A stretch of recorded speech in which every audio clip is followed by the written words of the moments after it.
At a recent town hall in Iowa several days ago, Senator Bernie Sanders addressed the issue of felons voting while they're still in prison. So it's a subject that's not talked about much, and there's only two states, and those states are Maine and Vermont, which is Senator Sanders' states. Only those two states are the ones that allow inmates to vote while still in prison. So again, this is not something that's talked about very much. Bernie Sanders, I believe, is the only presidential candidate that has gone so far as to say that all people, regardless of if you're in prison currently or not, should be able to vote. Senator Elizabeth Warren, who is also running for president, she has stated that felons, people that have already been released from prison, they should be allowed the opportunity to vote. Because we know that there's many states that you can't vote once you get out of prison. We talk about that all the time. But she didn't go as far as saying that inmates in prison should be able to vote. So this is something that I believe Bernie Sanders stands alone on, as it relates to the presidential candidate. The question is, do they lose their right to be represented just because they committed a crime?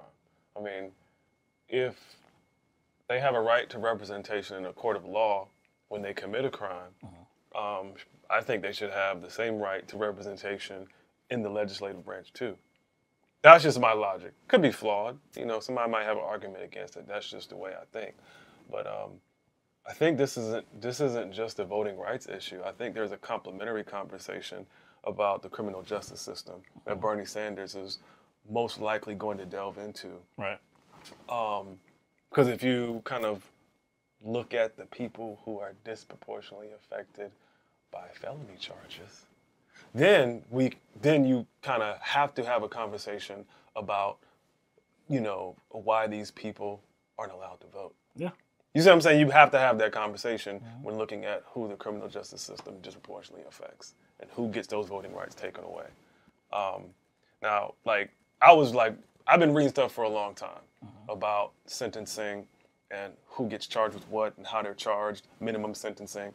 But I was doing some reading yesterday, and according to the U.S. Sentencing Commission, the U.S. Sentencing Commission released a report a couple of years ago that found that black men get 19.1% more time for the same charges. And they actually accounted for all the variables, like criminal past, like criminal history, age, gender, and education. So even considering and checking for all those variables, the results were the same. Even drug policy as well. We're talking about drug policy, and there not being a difference in usage as far as marijuana.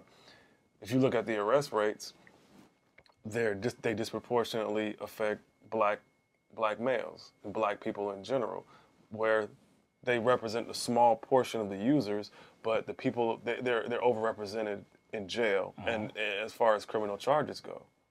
So in turn, how does that going to affect their ability to participate in society as far as voting goes if they're disproportionately treated a certain way in the criminal justice system? Yeah. That takes away your rights because you've been charged. Yeah. I see where you're going. No doubt. Bernie Sanders seems to understand this. This was a quote by him on this issue. He said, "You're paying a price. You committed a crime. You're in jail. That's bad. But you're still living in American society, and you have a right to vote. I believe in that. Yes, I do." So look, again, this is not a subject that's broached very often, and of course, it's because the people that are forgotten in American society. It's prisoners, inmates. Who cares about them, right? They committed a crime, but as we know, there are many innocent people that are in jail right now. There are many people that have been targeted by law enforcement. There have been, man, we've covered stories on this show where law enforcement just drums up these charges. They just drum up phony evidence on these people. And it's based on nothing. They just want to clear cases, right? They want to clear cases and they want to stack charges so they can create leverage so that these defendants can just accept lesser charges. Right. We have people in Louisiana we've talked about, thousands of people. Like 1,200 or something who are just been sitting in jail, some up to 3 years and have not been charged. Because they don't have money for for cash bond or cash bail. They just don't have the money for it. We have abuses in criminal justice. Now, this was per the Citizen Project. It's a advocacy and research organization that's seeking to reduce U.S. incarceration numbers. This report says that 6.1 million people have been prevented from voting since 2016 due to a felony conviction. 6.1 million people have not been able to vote since 2016. Now, we know that in Florida, this tally does include Florida, and we know that in Florida recently, voters said that felons should get back the right to vote.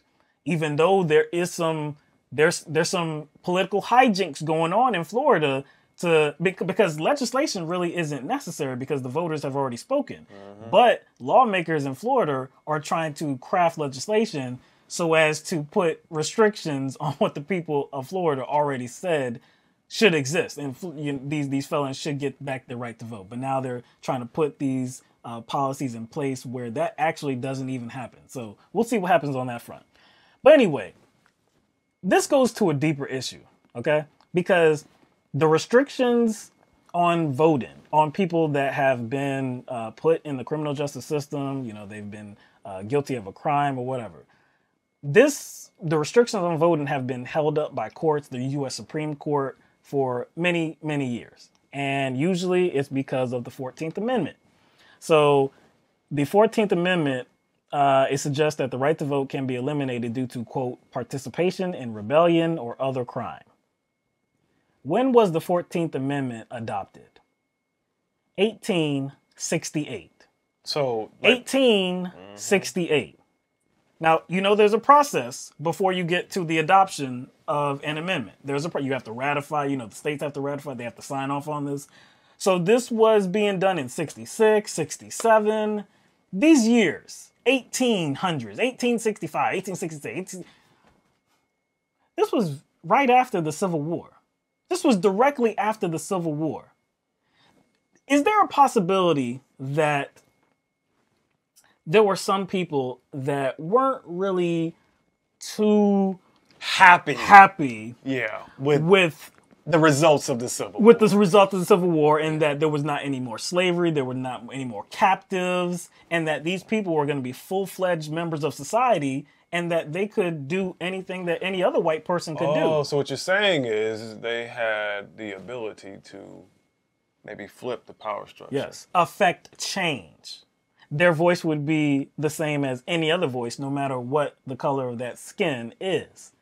So why not develop some type of process for some other type of slavery, some other type of an imprisonment that would guarantee that voting rights isn't really extended to everybody. So you kind of do it legally in a way? You do it legally. Yes. Yeah. That's what I'm saying. This is a deeper issue, and if people are not seeing this, either you're just ignorant to the facts, or you're willingly being just ignorant. You're being willingly ignorant.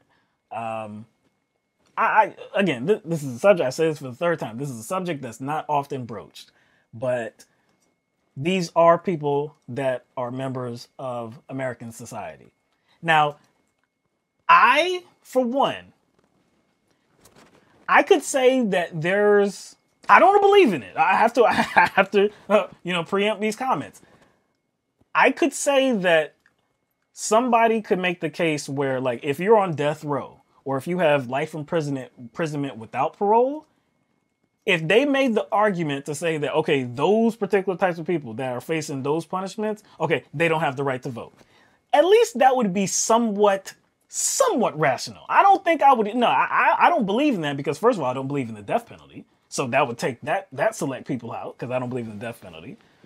But at least you would be talking about people that would never revisit American society. You would talk about people that would never get the chance to participate in a free society anymore. No, I see that. But the only caveat to that is that there's lots of innocent people rotting away in prison.